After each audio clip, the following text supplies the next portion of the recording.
Bienvenue à tous, de nouveaux membres de la Cour suprême installés hier.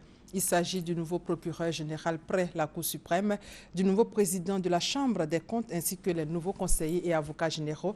La cérémonie a eu lieu en présence du chef de l'État Alassane Ouattara, président du Conseil supérieur de la magistrature.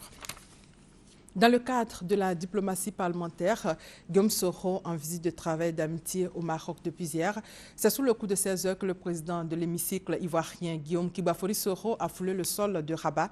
Parmi ceux qui sont venus l'accueillir, le lieutenant-colonel Isiaka Ouattao, en formation à Rabat pour 10 mois, sur l'agenda du président de l'Assemblée nationale ce mardi, après une visite au mausolée Mohamed V, une audience avec le président de la Chambre des représentants, une autre avec le président de la Chambre des conseillers, le Sénat. Le PAN achève sa visite au Maroc jeudi et nous reviendrons sur cet élément avec notre reporter Hervé Blé dans nos prochaines éditions.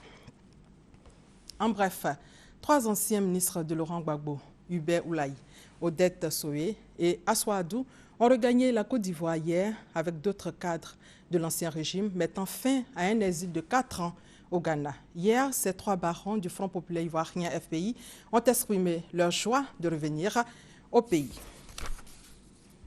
Aujourd'hui, 24e édition des 16 jours d'activisme contre les violences basées sur le genre. La Côte d'Ivoire célèbre l'événement à l'instar des autres pays du monde.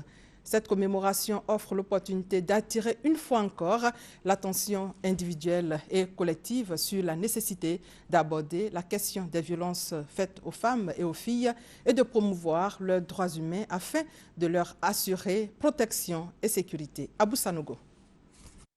Innocent Balemba Zahende, conduisant la délégation d'experts de l'ONU du département État de droit, spécialisé dans la lutte contre les violences sexuelles liées au conflit, reçu par le commissaire du gouvernement près le tribunal militaire d'Abidjan. Au cours de cette rencontre, le procureur militaire, le colonel Ange Kessi Kwame, a dans un bref exposé dit ce que les lois voisines définissent comme viol ou violence sexuelle et présenté l'état des lieux et le tableau de répression du tribunal militaire en matière de lutte contre les violences sexuelles.